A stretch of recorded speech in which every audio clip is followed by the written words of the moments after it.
The rain was coming down so hard that the city looked like it was disappearing. At 7:42 on a cold Monday morning, a black luxury SUV sat helplessly on the shoulder of a highway outside Chicago. Its hood was open. Its driver was on the phone with a tow company. And standing beside the vehicle was a woman who had spent 15 years building a billion-dollar company without ever allowing herself to look helpless. Her name was Victoria Bennett. 38 years old. CEO of Bennett Innovations. Known in business magazines as the woman who could walk into a failing company and turn it around in 6 months. She was wearing a charcoal business suit, expensive heels, and an expression that could make an entire boardroom go silent. But that morning, she was stranded. Her phone battery was at 9%. Her driver had called to say the replacement vehicle would take at least an hour. And she had a meeting in less than 40 minutes that could decide whether hundreds of employees kept their jobs. Victoria stepped closer to the highway and raised her hand. Car after car passed. Nobody stopped. Then an old blue minivan slowed down. Victoria almost laughed. The van looked like it had survived 3 decades of American winters. One side had a faded scratch. The rear bumper had been repaired with a piece of black tape. The driver rolled down his window. A man with tired eyes looked at her. He was about 36 years old, with short dark brown hair, a trimmed beard, and a simple gray hoodie under a worn black jacket. "Are you okay?" he asked. Victoria glanced at the van. Then at him. "I need to get downtown." The man looked at his dashboard clock. "Downtown Chicago?" "Yes." He hesitated. Then he unlocked the passenger door. "Get in." Victoria stared at him. "You don't even know me." He smiled slightly. "You're standing in the rain next to a broken car. I don't think this is the moment to conduct a background check." For the first time that morning, Victoria almost smiled. She opened the door. But before she could sit down, a little voice came from the back. "Dad, is she coming with us?" Victoria froze. She looked into the back seat. A 7-year-old girl was sitting there with a pink backpack on her lap. She had curly brown hair, bright eyes, and a small stuffed rabbit tucked under one arm. The man looked embarrassed. "Sorry.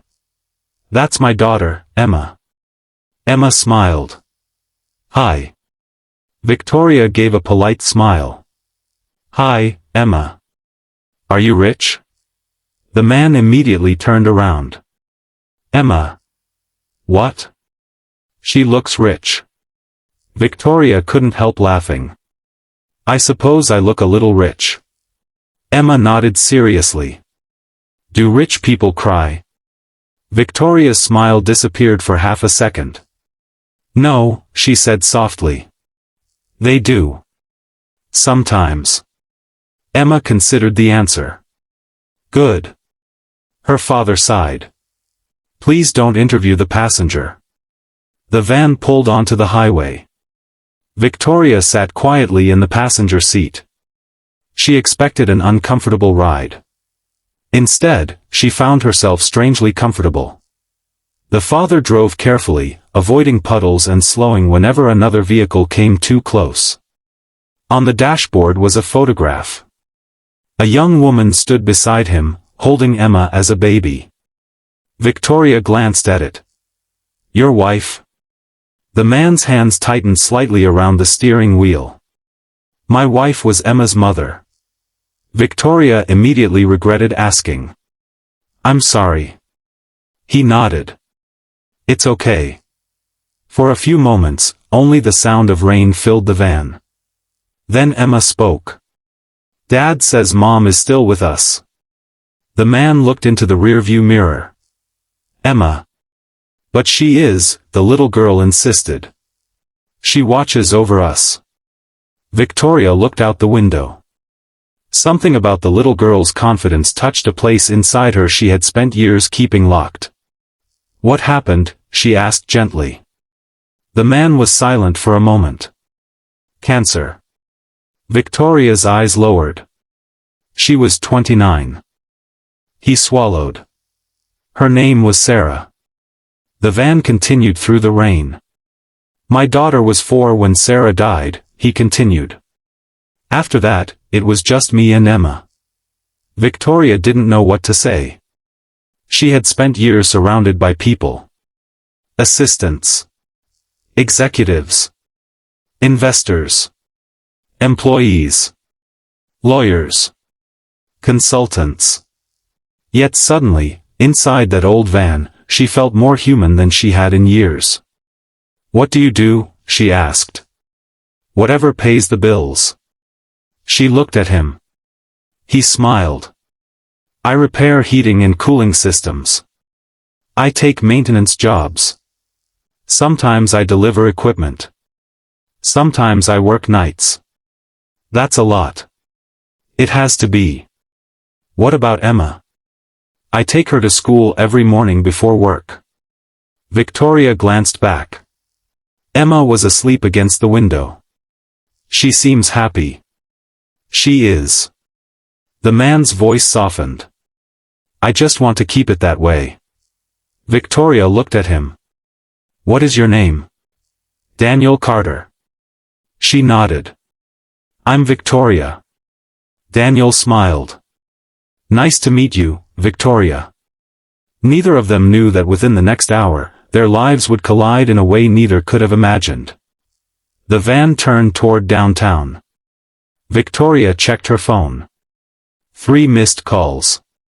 7 emails. 1 message from her assistant. "Where are you?" "The board meeting has been moved up." "They're already waiting." Victoria typed quickly. "On my way." Then she looked at the road sign. Her eyes widened. "Wait." Daniel glanced at her. "What? Where are you going?" "Mercy Children's Medical Center." Victoria slowly turned toward him. "You're going to Mercy?" "Yes." Her heart began beating faster. "Why?" Daniel looked confused. "Emma has an appointment." Victoria stared at the hospital sign approaching ahead. "I'm going there too." Daniel laughed. "Seriously?" "Yes." "What for?" Victoria didn't answer immediately. She had been going to Mercy Children's Medical Center for the most important meeting of her career. Her company had recently acquired a medical technology firm. The board wanted her to approve a major expansion. But Victoria had another reason for being there. Her late mother had established a children's research fund at Mercy years earlier. Victoria had promised herself she would visit the hospital that morning to decide whether to continue funding it. She looked at Daniel. "You're going to the pediatric oncology department?" Daniel's expression changed. "Yes." Victoria's face went pale. "Why?" Daniel glanced at Emma. Her leukemia came back. The words hit Victoria like a physical blow. Emma stirred in the back seat. Victoria stared at the child. The little girl who had asked whether rich people cried. The little girl who had talked about her mother watching over her. The little girl who had been smiling 10 minutes earlier. Victoria suddenly understood. Daniel wasn't just taking his daughter to an appointment. He was taking her to fight for her life. The van pulled into the hospital parking lot. Daniel parked. Emma woke up. "Are we here?" "Yes, sweetheart." Daniel turned around and smiled. "Ready?" Emma nodded. Victoria watched him unbuckle Emma's seatbelt. He picked up her backpack and held out his hand. Emma took it. Then Daniel opened the passenger door for Victoria. "We're here." Victoria stepped out. She looked at the hospital. Then at Daniel. Then at Emma. And something inside her changed. She had walked into that morning thinking she needed to save a company. Now she wondered if she had been sent there to save something else. Inside the hospital, Daniel checked Emma in. Victoria followed at a distance. A nurse greeted Emma warmly. "Good morning, sweetheart." Emma smiled. "Good morning." Daniel handed over the paperwork. The nurse looked at him sympathetically. "We'll call you shortly." Daniel nodded. Emma was taken toward the children's department. She looked back at her father. "Daddy?" "Yes?" "Don't leave."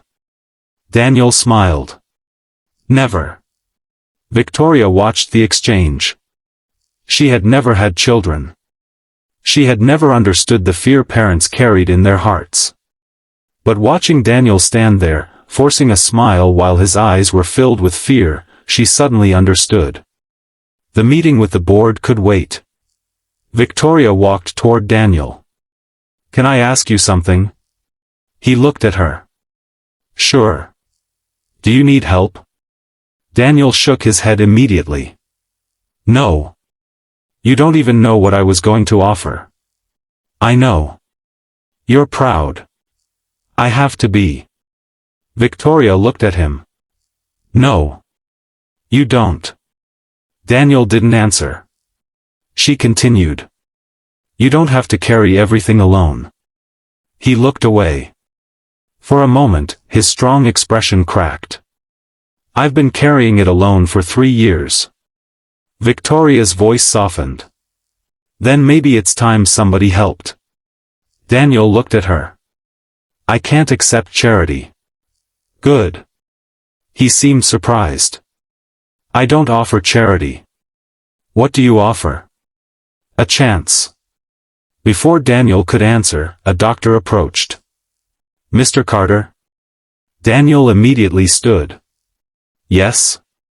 "We've reviewed Emma's latest scans." His face tightened. Victoria stepped back. The doctor looked at Daniel. "There are some complications." Daniel's hand trembled. "What does that mean?" "We need to discuss treatment options." "Is she going to be okay?" The doctor paused. That pause said everything. Daniel closed his eyes. Victoria watched the man who had picked up a stranger on the highway without hesitation. Now he stood helpless in front of a doctor. And for the first time in years, Victoria Bennett felt completely certain about something. She was going to help him. Not because she was rich. Not because she was a CEO. But because someone had once helped her when she was a frightened little girl. Years earlier, Victoria's father had abandoned their family. Her mother had worked 2 jobs. Victoria remembered coming home to find her mother asleep at the kitchen table because she was too exhausted to make it to bed. They had struggled. They had almost lost their home. And one evening, a stranger had paid their overdue electricity bill without asking for anything in return. Victoria never forgot that kindness. It was the reason she had created her company's foundation.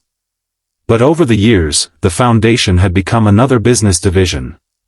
Numbers. Reports. Percentages. Tax deductions. Quarterly targets. She had forgotten why she started it. Until now. Victoria walked into the board meeting 2 hours late. Every executive stared at her. Her chief financial officer stood. "Victoria, where have you been?" She put her bag down. "Helping someone." The room went silent. "We have a billion-dollar decision to make." Victoria nodded. "I know. And you were unavailable." "I know. Do you understand how serious this is?" Victoria looked around the room. "Yes." Then she sat down. "That's exactly why we're going to change the plan." Her CFO frowned. "What plan?" "The Children's Medical Research Division." A board member leaned forward. "That's not on today's agenda." "It is now." Victoria opened her folder. "We are going to redirect the expansion budget." Silence. "You can't be serious." "I am. That money is earmarked for shareholder growth." Victoria looked directly at him. Then shareholders will have to wait. The room erupted. Arguments. Questions. Objections. But Victoria remained calm. We spend millions every year trying to increase profits by 2%. Meanwhile, children are dying because research programs don't have enough funding. Her CFO shook his head. This isn't how corporations work. Victoria looked at him. Maybe that's the problem. The meeting lasted 3 hours. By the end, Victoria had secured a temporary emergency fund for Mercy Children's Medical Center. But she wasn't finished. She wanted to know what had happened to Emma. That evening, she returned to the hospital. She found Daniel sitting beside Emma's bed. The little girl was asleep.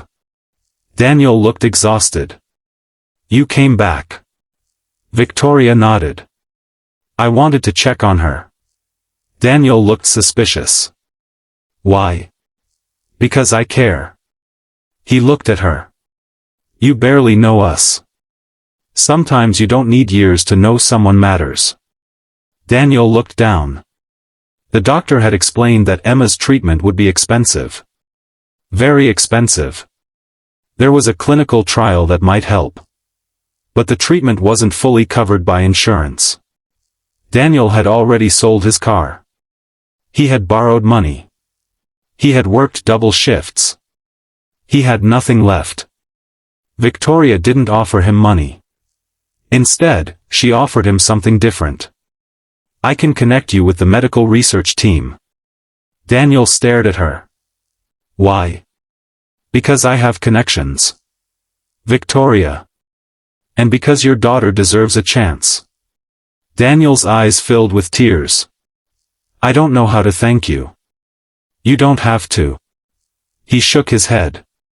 I do. No. She looked at Emma. Just be her dad. Daniel wiped his eyes. I've been trying. I know. For several weeks, Victoria became a regular visitor. She helped establish a treatment fund. She worked with doctors. She pushed her company to accelerate a research partnership. But something unexpected happened. She began spending time with Daniel and Emma. And for the first time in years, Victoria began living instead of simply working. Emma would call her Miss Vicky. She would show Victoria drawings. She would ask questions. Sometimes ridiculous ones. Why do CEOs wear boring clothes? Because we're supposed to look serious. You look happier in jeans. Victoria laughed. Daniel smiled from across the room. You're spoiling her. I think she's improving me. Daniel looked at Victoria. Maybe he was beginning to understand what she meant. One evening, Daniel invited Victoria to dinner. Nothing fancy. Just a small apartment. He cooked pasta. Emma insisted on setting the table. Victoria looked around the modest home. There were family photographs everywhere. A drawing of Sarah. A birthday picture. Emma's school awards. A small wooden frame containing a photograph of Daniel and Sarah. Victoria stopped. You loved her very much. Daniel nodded. She was my best friend. Do you ever think about loving someone again?